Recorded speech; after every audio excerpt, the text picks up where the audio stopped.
اور یہی وہ وجہ ہے کہ آج بلوچستان کے 8 اضلاع میں جو انٹیلیجنس ایجنسی جو لوگوں کو مسنگ پرسنز کراتی ہیں اور ان کو غائب کر کے پتہ بھی ان کا نہیں چلتا، تو لہٰذا وہ نفرتیں اس حد تک بڑھ چکی ہیں کہ میرے منہ میں خاک پر 8 اضلاع بلوچستان کے آپ کے وہ یونیلیٹرل ڈکلیریشن آف انڈیپینڈنس کی طرف جا رہے ہیں. وہ سوچ وہاں پہ اس طرف چلی گئی ہے.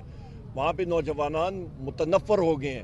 وہاں پہ آپ جا کے مارنگ بلوچ صاحبہ کو دیکھیں، وہ ان کے اوپر 144 جس جگہ پہ لگتا ہے، لاکھوں خواتین جو ہیں باپردہ خواتین وہاں پہ اس معاشرے میں وہ آ کے مسنگ پرسنز کے خلاف جو ہے وہ مظاہرے کر رہے ہیں.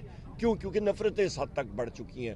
پنجاب کا کوئی شخص جو ہے وہ اکیلے وہاں پہ بلوچستان میں اس طرح سفر نہیں کر سکتا. مطلب آپ سویلین کو چھوڑیں، آپ سیکیورٹی فورسز کے لوگ بلوچستان میں کانوائے کے بغیر اس وقت سفر نہیں کر سکتے ہیں. اور جو وہاں پہ شہادتیں ہوتی ہیں جہاں پہ بھی ہوں، چاہے خیبر پختونخوا میں ہوں، چاہے بلوچستان میں ہوں، بارڈر ایریاز پہ ہوں، وہ شہادتیں اس لیے ہو رہی ہیں کیونکہ انٹیلیجنس ایجنسی کے جو ملازمین ہیں وہ اپنا فرض پورا نہیں کر رہے ہیں. انٹیلیجنس ایجنسیز کے لوگ جو ہیں وہ پاکستان تحریک انصاف کے ورکرز کے پیچھے اور ان کے پیچھے لگے ہوئے ہیں. ان کو جو ان کا کام ہے وہ پورا نہیں کر رہے ہیں. یہی وجہ ہے کہ ہمارے جوان اور ہمارے افسران شہید ہو رہے ہیں. تو ان افسران کا، ان جوانوں کا خون جو ہے وہ انٹیلیجنس ایجنسی کے لوگوں کے ہاتھوں پہ ہے. بہت شکریہ.